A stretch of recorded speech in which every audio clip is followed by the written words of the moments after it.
Okay. I can't really do this before the stream. I have to start the stream to get the chat. So, I'm sorry that we're not directly jumping into the game, but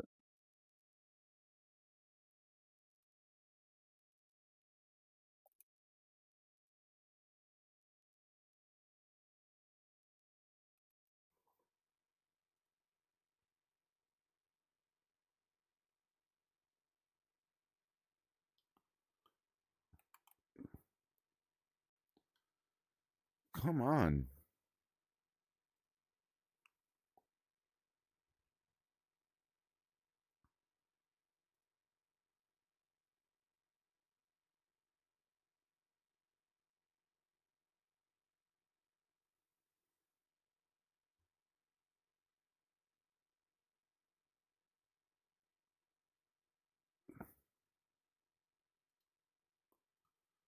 Okay.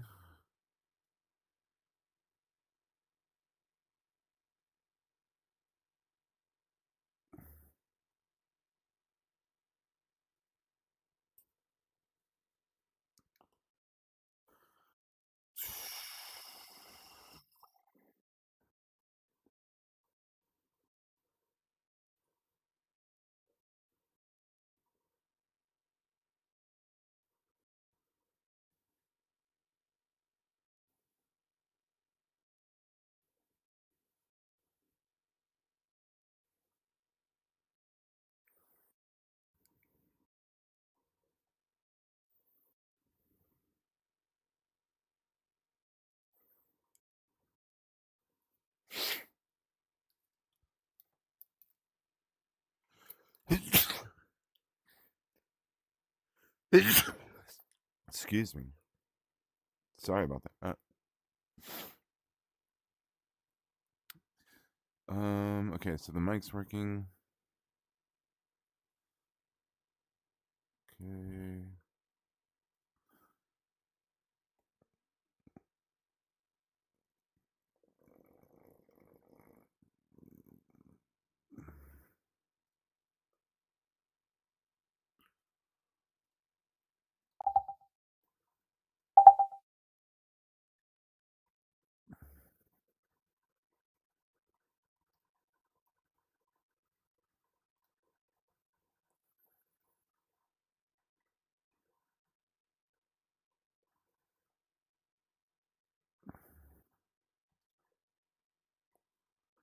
Alrighty. More training.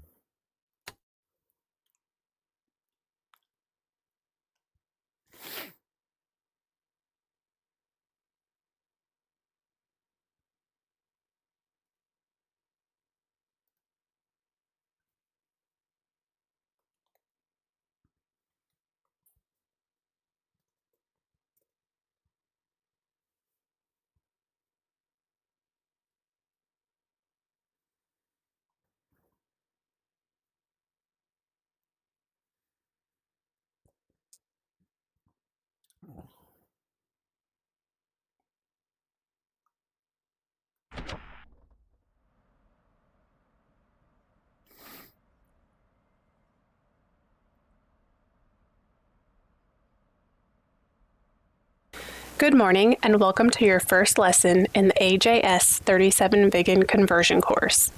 Pay attention as there will be a lot to cover today.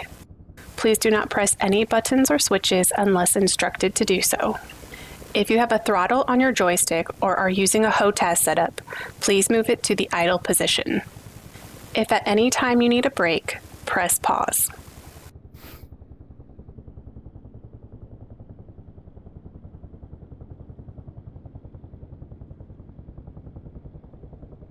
First, we will connect ground power.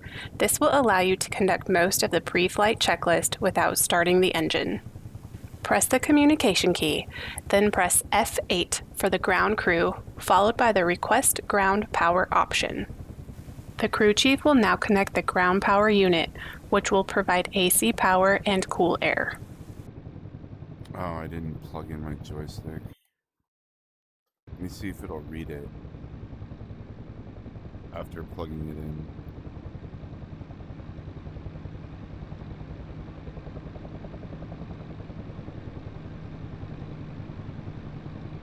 Oh, it does. That's awesome. Chief, turn on the ground power. Copy. Ground power is now on.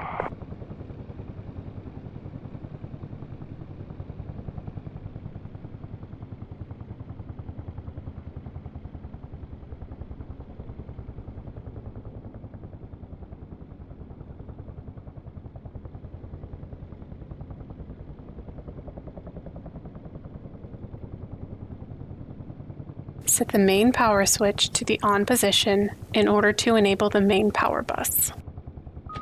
Set the low pressure fuel valve to the on position. Cancel the master caution alarm by pressing the master caution button between the two flashing caution lights. Next, we will make sure the master mode selector is in standby mode BER.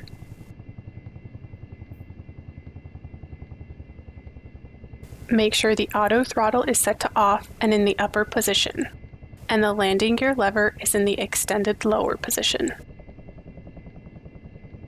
Click on the throttle to move it from the off position to the ground idle position, which will open the high pressure fuel valves for the engine. Press and hold the warning panel test to test that all the warning indications function. The left and right indicator panels, master caution, as well as several other indicator and warning lights will be lit for the duration of the button press. Turn on the main generator. The engine is not currently on. Center the autopilot yaw correction dial by setting it to 0.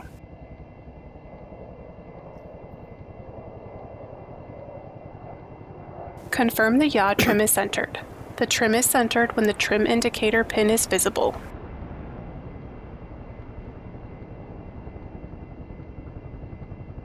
I don't know where this is.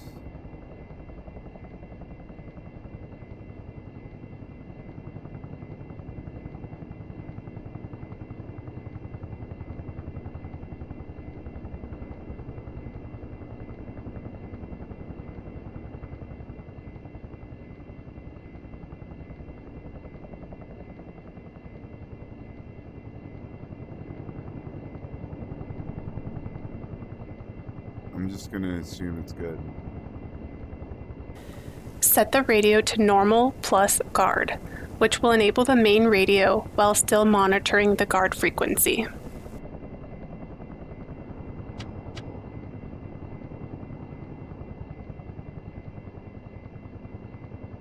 Confirm that the thrust reverser is not engaged. The handle should be pushed inwards and the reverser light off. Check that the main attitude director indicator, or ADI, is properly aligned and the red warning flag is not displayed. If the warning flag is visible, the external ground power is not connected yet as the instrument is AC powered. Either connect the ground power or check the instrument after engine start.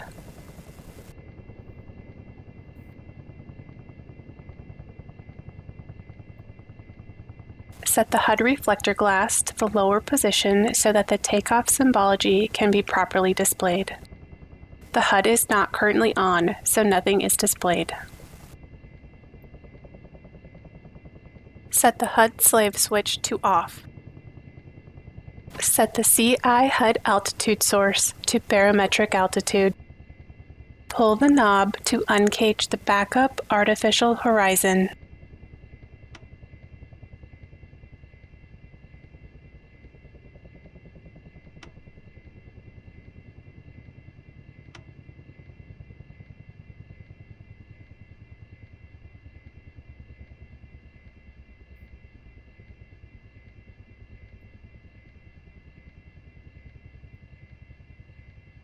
Now, set the main altimeter pressure. Turn the pressure setting knob until the altitude is displayed as 0 meters. QFE pressure today at this airport is 1031. QFE is the altimeter pressure adjusted for the airfield altitude, where the altimeter will display the height above ground level at your current location, rather than referring to the altitude above sea level.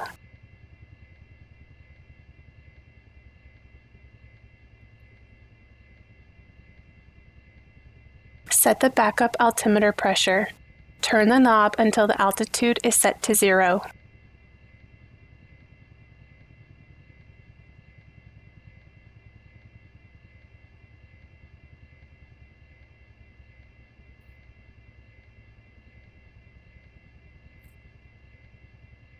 Set the radar warning receiver to the desired position, either off, lights only, or lights and audio.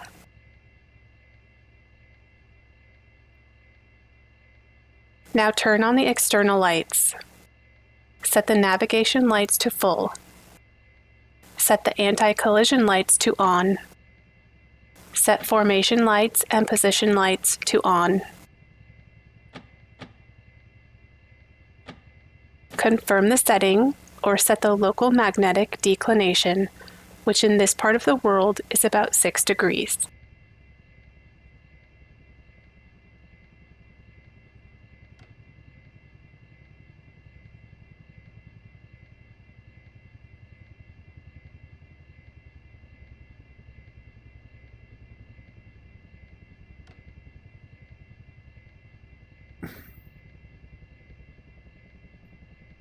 I'm assuming that's right. I don't know. Turn on the radar altimeter.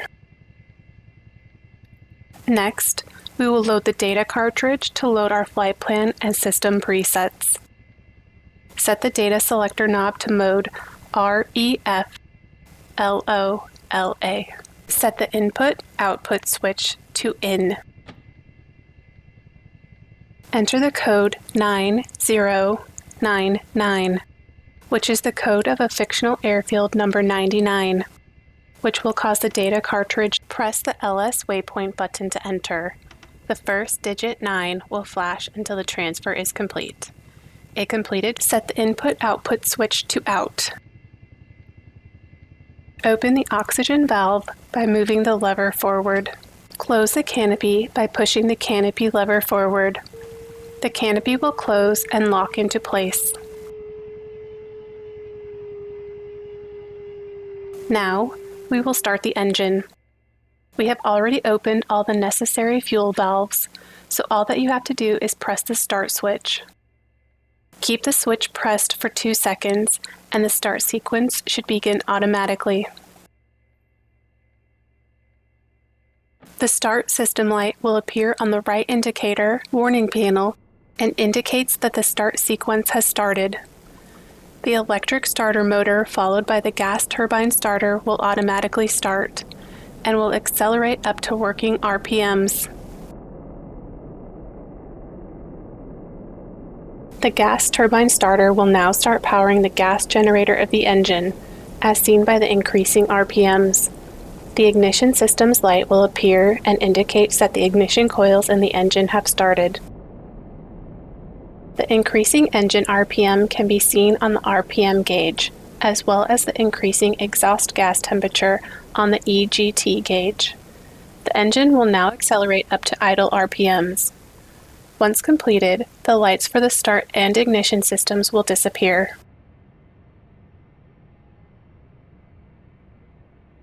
Now that the engine is running and the hydraulic system is powered, we can complete the after-engine start checklist. Since we are carrying the external fuel tank, set the pitch trim to 3 degrees nose up.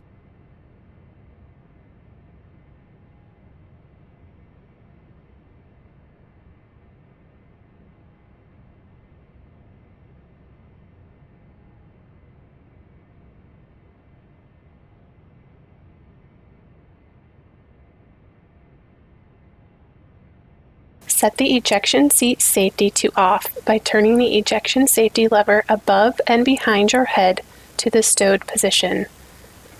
Confirm that no warnings, except the green landing gear lights, are lit on the warning panels. One exception is for the external tank fuel warning, which will disappear over 70% engine RPM. Press the indicator system's test button. This will run a few tests. High alpha warning, 2 short pulses, engine fire warning lamps lit, altitude warning light on the central indicator lit, fuel indicator displaying about 29% with a rebounding indicator needle.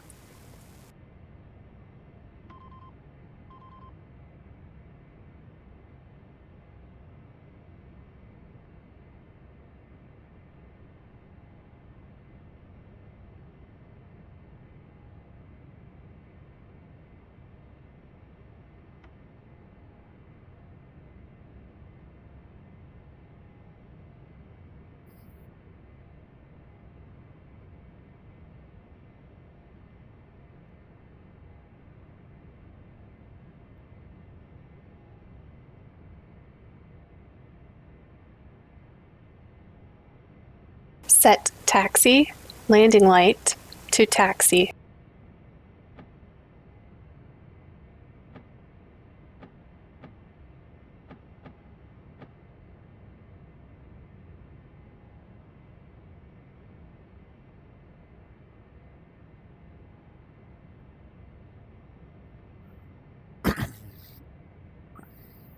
Set the master mode selector to nav to start the HUD to set the system in takeoff mode. The brakes are currently parked, so press your brake pedals, default is the W key, to release the brakes. This concludes the cold start tutorial. The next lesson will cover how to properly taxi to the runway and take off.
Chief, turn off the ground power.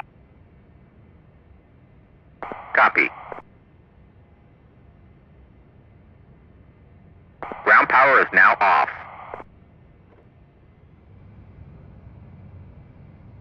Kolkey, clear to taxi to runway 9. Kolkey, request takeoff.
Hold position. Hold position. Hold position. Hold position. Hold position. Hold position. Hold position. I'm going. Hold position. Lose my Hold pilot's position. license, but Hold position. Hold position. Hold position. Hold position. Hold position. Hold position. Hold position. Hold position. Hold position. Hold position. Hold position. Hold position. Hold position.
Okay, I'm gonna see how that looked.